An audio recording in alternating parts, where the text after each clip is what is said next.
So hello positive people, welcome to another video. तो इस video में अपन क्या बात करने वाले हैं, ये है अपना करंट इलेक्ट्रिसिटी का 9th वीडियो। इस वीडियो में अपन व्हीटस्टोन ब्रिज के बारे में बात करने वाले हैं। ठीक है। तो चलो यार स्टार्ट करते हैं। सबसे पहले व्हीटस्टोन ब्रिज क्या होता है, तो इस सर्किट को या इस तरीके के अरेंजमेंट को अपन व्हीटस्टोन ब्रिज कहते हैं। ठीक है, क्या उस रजिस्टर की जगह कैपेसिटर होता तो भी ये व्हीटस्टोन ब्रिज ही कहलाता? हाँ, कोई भी चीज रजिस्टर के अगर इधर रजिस्टर की जगह लगेगी तो भी वो व्हीटस्टोन ब्रिज ही कहलाएगी। तो अब होता क्या है, R1, R3, R2, R4 ऐसे 4 रजिस्टर और बीच में एक रजिस्टर लगा देते हैं और इसको अपन व्हीटस्टोन ब्रिज बोलते हैं। अब इसमें ऐसा क्या खास बात है, ये तो नॉर्मल सर्किट की तरह ही दिख रहा है कि नहीं, है कि नहीं, बोलो। हाँ, दिख तो रहा है। उसमें इसमें होता क्या है कि एक कंडीशन होती है बैलेंस्ड वाली। ये बैलेंस्ड की कंडीशन क्या होती है, बेसिकली अगर ये जो R1 है, R1 divided by R2, R1 divided by R2 अगर इक्वल हो जाते हैं, एक सेकेंड, लाल इंक में दिख रहा नहीं है, अगर ये जो R1 डिवाइडेड बाय R2 है ये इक्वल हो जाते हैं R3 डिवाइडेड बाय R4 के, तो क्या होता है बेसिकली कि ये जो बीच में जो तुम लोग को दिख रहा है ना, B से C, इसमें से कोई करंट फ्लो नहीं होता। ओ भाई साहब, मतलब ये रजिस्टर और ये रजिस्टर का जो रेशियो है अगर सेम आ गया तो क्या बीच में से कोई करंट नहीं फ्लो होगा? नहीं होगा कोई करंट फ्लो। तो क्यों नहीं होता भाई साहब ये करंट फ्लो? और मैंने बोल दिया तो मान लोगे क्या? देखो यार, ये हुआ कैसे, बेसिकली यहाँ पे गैल्वेनोमीटर लगा के देखे और करंट फ्लो करा, ये रजिस्टर और ये रजिस्टर का रेशियो सेम रख दिया। जैसे इसको 2 रख दिए, इसको 4 रख दिए, इसको 6 रख दिए, इसको 12 रख दिए। ठीक है, अब फ्लो कराए। ठीक है, फ्लो कराए तो देख रहे हैं कि बीच में से कोई करंट फ्लो नहीं हो रहा है। यहाँ पे गैल्वेनोमीटर रख दिए, गैल्वेनोमीटर कोई डिफ्लेक्शन नहीं शो कर रहा। अब गैल्वेनोमीटर डिफ्लेक्शन शो नहीं कर रहा मतलब करंट फ्लो नहीं हो रहा है। अब ऐसा हुआ क्यों वो देखते हैं। ठीक है, तो मतलब कि कोई करंट फ्लो नहीं हो रहा, मतलब potential at B is equal to potential at C हो गया। पोटेंशियल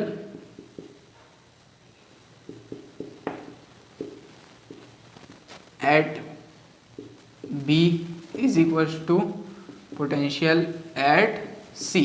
ठीक है, हाँ ये हुआ है, तभी तो करंट फ्लो नहीं कर रहा, दोनों का पोटेंशियल सेम है तभी करंट फ्लो नहीं हो रहा है। हाँ बिल्कुल, ये इतनी बात तो मेरे को समझ में आ गई, बिल्कुल ठीक। अब देखो ऐसा हुआ क्यों है, अब प्रूफ करके दिखाता हूँ तुम लोग को। मान लेते हैं यहाँ पे है V पोटेंशियल, यहाँ पे है 0 पोटेंशियल, यहाँ पे है B पोटेंशियल और यहाँ पे है C पोटेंशियल। ठीक है, तो अगर B पोटेंशियल बड़ा होगा तभी तो B से C जाएगा करंट। हाँ, तो V पोटेंशियल बड़ा है तभी इधर करंट जाएगा 0 की तरफ। हाँ, अब अपने को क्या प्रूफ करना है, अपने को ये कंडीशन गिवन है, R1 by R2 is equal to R3 by R4, ये गिवन है। अब इस कंडीशन से अपन इस कंडीशन को प्रूफ करके दिखाएंगे, potential at B is equal to potential at C. इसको प्रूफ करके दिखाता हूं मैं कैसे होता है। तो मान लेते हैं ये V और B ले लेते हैं सबसे पहले।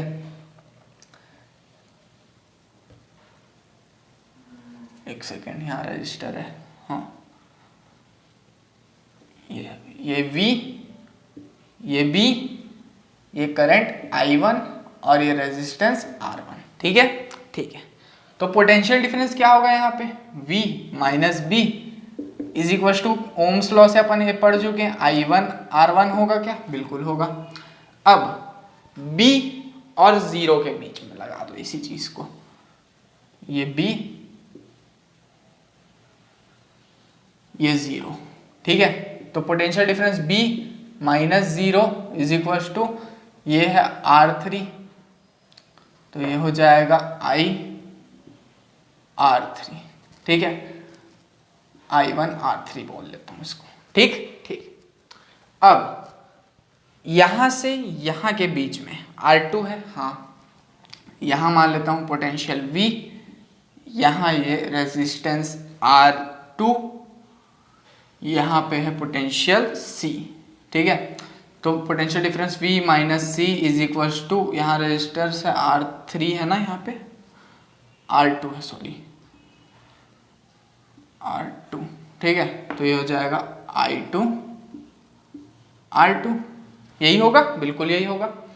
अब C से 0 जाना है, C से 0 जाना है, ठीक है, यहाँ पे रेजिस्टेंस है R4, ठीक है, तो ये हो जाएगा C minus 0 is equal to यहाँ है I2 R4, ठीक है, ऐसा होगा, बिल्कुल ऐसा होगा। तो यहाँ से मेरे को एक चीज देखने को मिल रही है, V minus B is equal to I1 R1, V minus C is equal to I2, इन दोनों को डिवाइड कर देता हूँ, तो ये हो जाएगा V minus B is equal to I1 R1 upon V minus C is equals to I2 R2, बिल्कुल ये हुआ। हाँ, अब इन दोनों को डिवाइड कर दूंगा तो B by C is equals to I1 R3 upon ये हो जाएगा I2 R4। अब अपने को एक कंडीशन गिवन है क्या, R1 by R2 is equals to R3 by R4, तो क्या ये कंडीशन सिमिलर है? हाँ, तो यहाँ पे मैं क्या R1 बाय R2 भी लिख सकता हूँ R3 बाय R4 की जगह? हाँ, बिल्कुल लिख सकता हूँ।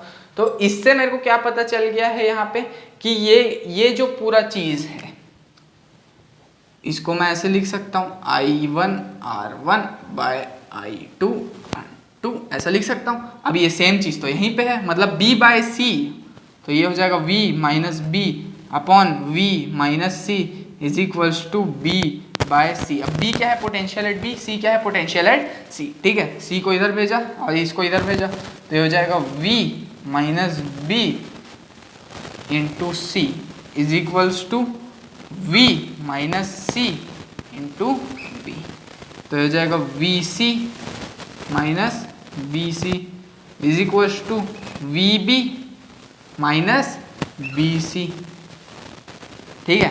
अब क्या कट रहा है यहाँ पे, ये BC और ये BC कट रहा है, ठीक है, ये पोटेंशियल V, ये पोटेंशियल V कट रहा है, और यहाँ पे potential at C is equal to potential at B आ गया। कैसे, BC से BC सबसे पहले कट गया, यहाँ बचा VC, यहाँ बचा VB, VV कट गया, potential at C is equal to potential at B मेरे को मिल गया।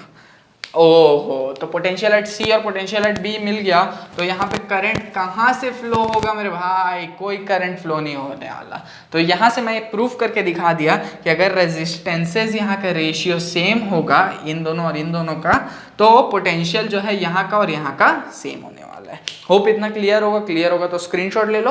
अब मैं क्वेश्चन दिखाता हूँ एक तो, ठीक है। तो अब बात करते हैं यार इस क्वेश्चन की, ठीक है। अब ये क्वेश्चन देख के कई लोग को लग रहा होगा कि इसका व्हीटस्टोन ब्रिज से क्या कनेक्शन, चलो बताता हूँ क्या कनेक्शन है।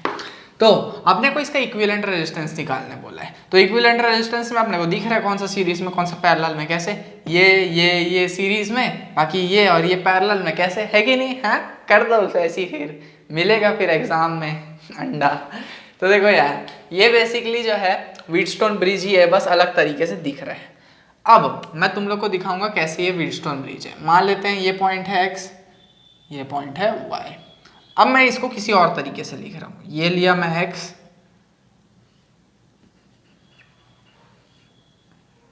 ठीक है, और क्या दिया हुआ है, हाँ x से 3 चीज कनेक्टेड, हाँ, तो ये हो गया 3, ये हो गया 6 और ये है 5। अब ये हो गया y से भी 3 चीज कनेक्टेड है, 4, 2 और 5। तो यहां लिया मैं 2,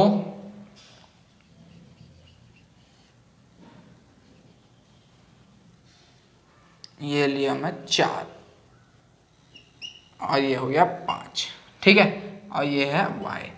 तो 3/2 इज इक्वल टू, तो यहाँ 3/2 इज इक्वल टू 6/4 दिख रहा है क्या? हाँ, 3/2 क्योंकि ये रेजिस्टेंस का रेशियो है, इज इक्वल टू 6/4 करूंगा तो ये भी 3/2 ही होगा, है कि नहीं? तो मतलब ये रेशियो और ये रेशियो सेम है, मतलब कि यहाँ पे कोई करंट फ्लो नहीं होने वाला, बीच में व्हीटस्टोन ब्रिज है क्योंकि ये, ठीक है। तो जब कोई करंट फ्लो नहीं होने वाला तो इसको लिखने का भी कोई मतलब नहीं है। तो यहाँ पे ये हो गया 3, फिर हो गया ये, फिर हो गया ये, फिर हो गया ये, ठीक है, ऐसे करके हो गया। ये हो गया 3, ये हो गया 2, ये हो गया 6, ये हो गया 4। अब ये दो सीरीज में, ये दो सीरीज में, जो रिजल्ट आएगा इनका वो पैरेलल में। तो सीरीज में ऐड करने के बाद क्या आ जाएगा यहाँ पे 6 + 3 यहाँ आ गया 9 और यहाँ पे आ गया 4 + 2 6। तो ये हो गया 6 + 3 9 और ये हो गया 4 + 2 6।